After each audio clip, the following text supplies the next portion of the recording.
শুধু একটা বিষয় নিয়ে খুব হতাশ লাগে, এই দেশের আলেম আছে, আলেমরা হচ্ছে কষ্ট নিয়েন না, আপনারা হেলিকপ্টারে চড়ে চড়ে ওয়াজ করেন, কোনো সমস্যা নাই, কিন্তু আপনারা এই যে হেলিকপ্টারে চড়ে ওয়াজ করেন না, আপনারা জেলখানায় ছিলেন, নাম ধরে বলি, যে কজন জেলখানায় ছিলেন, আপনাদের পায়ে ধরে ডলতো, অজুর পানি আইনা দিত, সেই লোকদের সাথে আমাদের কথা হয় এখনো।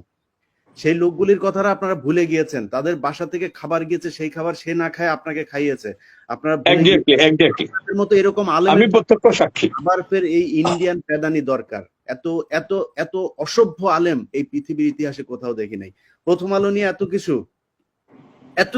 এত কষ্ট করে সেগুলো বের করে আনলাম, এখন পর্যন্ত মামলা করতে ভয় পায়। আমি বলছি যা লাগে, কি লাগে বলেন, টাকা পয়সা কি লাগে, মামলা করেন।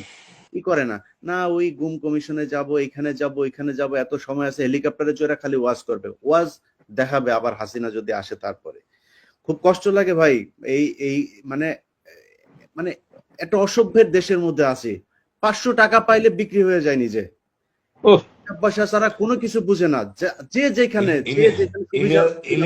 ইলিয়াস ভাই, রেডিমেড সাক্ষী পাওয়া যায়, রেডিমেড সাক্ষী পাওয়া যায়, যা ওহ, বলবেন তাই পাওয়া যায়। বড় লজ্জা, বড় ভাই লজ্জা। আমি খুব বিশাল বিশাল সম্মান করি এরকম রাজনৈতিক দল। ইলিয়াস ভাই, ওই লোকটারে নিয়ে কথা না বললে হয় না, ওরে নিয়ে কথা। আপনার আওয়ামী লীগের প্রতি এত দরদ কেন?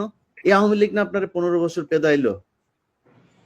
যাই হোক, আলেম সমাজ আপনাদেরকে সম্মান করি, আপনাদের কাছে অনুরোধ, আপনাদেরকে, আপনাদের এই এখন পর্যন্ত ফারাবি, এই গত সপ্তাহে ফারাবি একজনের সাথে কথা হলো, সে ইয়েতে আসছিল, সে আমাকে বলতেছে যে ভাই ওনার তো টাকা পয়সা টয়সা কিচ্ছু নাই। আমি বলছি কত টাকা লাগবে বলেন, কত, আমি তারে কোনো কিছু জিজ্ঞেস করি না, সে আমাকে ভয়েস পাঠিয়েছে, আমি বলছি কত টাকা লাগবে, আমাকে অ্যামাউন্ট বলেন খালি। তো সে আমাকে বলছে সে যায় না, তারপরে জানাবে। এখন এই যে ফারাবি সহ কয়েক হাজার আলেম এখন পর্যন্ত জেলখানায়, এটা আলেমদের কোনো দায়িত্ব নাই?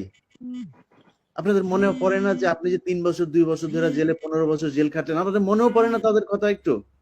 খুব ইলিয়াস ভাই, এই যে জঙ্গি নাটক করে মানুষকে কষ্ট দিচ্ছে জেলখানার মধ্যে, নিরীহ লোক, এটা কোথাও জড়িত না, এটার জন্য কি কমিশন দরকার না? বলেন আপনি আমাকে।